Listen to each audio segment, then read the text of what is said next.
Assalamualaikum warahmatullahi wabarakatuh. Perkenalkan, nama saya Yulia, NIM 19104022, Prodi Ekonomi Syariah, Fakultas Agama Islam, Universitas Nurul Jadid. Saya di sini akan memaparkan terkait kebijakan ekonomi internasional dalam perdagangan internasional yang merupakan salah satu tugas mata kuliah ekonomi internasional yang diampu oleh Bapak Haji Temi Wijaya, SE.MH. Ekonomi internasional merupakan ilmu yang mempelajari tentang seberapa banyak sumber daya yang langka yang dialokasikan untuk memenuhi kebutuhan manusia dalam ruang lingkup internasional. Maksudnya di sini adalah masalah alokasi sumber daya ini dalam hubungan antara pelaku ekonomi suatu negara dengan negara lain.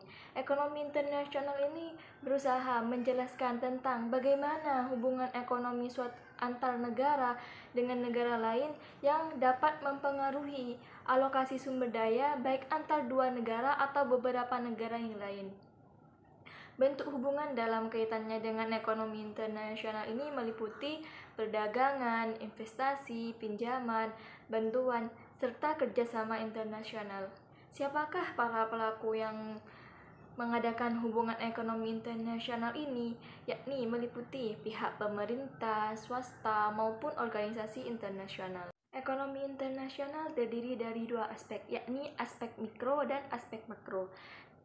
Yang dimaksud dengan aspek mikro, yakni misalnya menyangkut masalah jual beli secara internasional yang kita bisa sebut dengan ekspor dan impor, di mana kegiatan perdagangan ini tergantung pada keadaan pasar hasil produksi maupun pasar faktor produksi. Sedangkan yang dimaksud aspek ekonomi makro, yakni menyangkut masalah di mana masing-masing pasar saling berhubungan antara pasar satu dengan pasar yang lainnya yang dapat mempengaruhi pendapatan atau kesempatan kerja. Kebijakan ekonomi internasional merupakan kebijakan ekonomi pemerintah yang secara langsung ataupun tidak langsung mempengaruhi komposisi, arah, serta bentuk perdagangan dan pembayaran internasional. Kebijakan ekonomi internasional menjaga keseimbangan neraca perdagangan dan menjaga kondisi neraca pembayaran stabil terhadap kualitas perubahan kas. Kebijakan ekonomi internasional meliputi yang pertama, kebijakan perdagangan internasional. Mencakup tindakan neraca berjalan yang berkaitan dengan transaksi ekspor dan impor dengan perangkat tarif, subsidi, perjanjian, dan perdagangan bilateral. Selanjutnya yang kedua, kebijakan pembayaran internasional. Mencakup tindakan terhadap neraca modal dengan melakukan pengawasan atas pembayaran internasional dengan perangkat pengendalian lalu lintas devisa dan modal jangka panjang. Yang terakhir yakni kebijakan bantuan luar negeri. Mencakup tindakan pemerintah yang berhubungan dengan bantuan, pinjaman, bantuan yang bertujuan untuk membantu rehabilitasi dan pembangunan serta bantuan militer terhadap negara lain. Awal munculnya persoalan ekonomi internasional. Persoalan ekonomi internasional dapat dikatakan muncul setelah berakhirnya Perang Dunia Pertama. Setelah berakhirnya Perang Dunia Pertama, banyak negara yang mengurangi jumlah impornya dengan alasan untuk mengurangi pengangguran dan melindungi industri-industri dalam negeri yang saat itu tengah tumbuh setelah perang.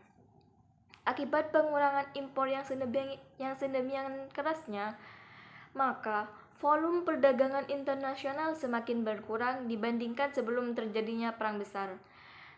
Setelah tahun 1993, volume perdagangan internasional meningkat, meskipun tidak setinggi jumlah-jumlah yang pernah dicapai dalam tahun-tahun sebelumnya. Mengapa suatu negara perlu berdagang dengan negara lain? Negara kita sendiri, negara Indonesia, kita telah ketahui kalau negara Indonesia telah mempunyai sumber daya alam yang sangat melimpah. Tapi kenapa negara Indonesia juga melakukan perdagangan internasional dengan negara lain? Karena berdagang dengan negara lain kemungkinan dapat memperoleh keuntungan, yakni dapat membeli barang yang harganya lebih rendah dan mungkin dapat menjual ke luar negeri dengan harga yang relatif lebih tinggi. Perdagangan luar negeri sering timbul karena adanya perbedaan harga barang di berbagai negara. Perbedaan harga bukan hanya ditimbulkan oleh adanya perbedaan ongkos produksi, tetapi juga karena adanya perbedaan dalam pendapatan serta selera. Permintaan akan sesuatu barang sangat ditentukan oleh selera dan benda. Apabila persediaan suatu barang di satu negara tidak cukup untuk memenuhi permintaan masyarakat, negara tersebut dapat mengimpor dari negara lain. Faktor selera dapat memegang peranan penting dalam perdagangan internasional, misalnya mobil, rokok, pakaian, handphone, dan lain sebagainya. Meskipun suatu negara tertentu telah dapat menghasilkan barang-barang tersebut, namun kemungkinan besar impor dari negara lain dapat terjadi. Mengapa demikian? Hal ini disebabkan karena faktor selera, di mana penduduk negara tersebut lebih menyukai barang-barang buatan luar negeri dibandingkan dengan hasil barang buatan dalam negeri sendiri. Mungkin ini pemaparan yang dapat saya sampaikan, kurang lebihnya mohon maaf. Wabillahi taufik wal hidayah, wal ridho wal inayah. Assalamualaikum warahmatullahi taala wabarakatuh.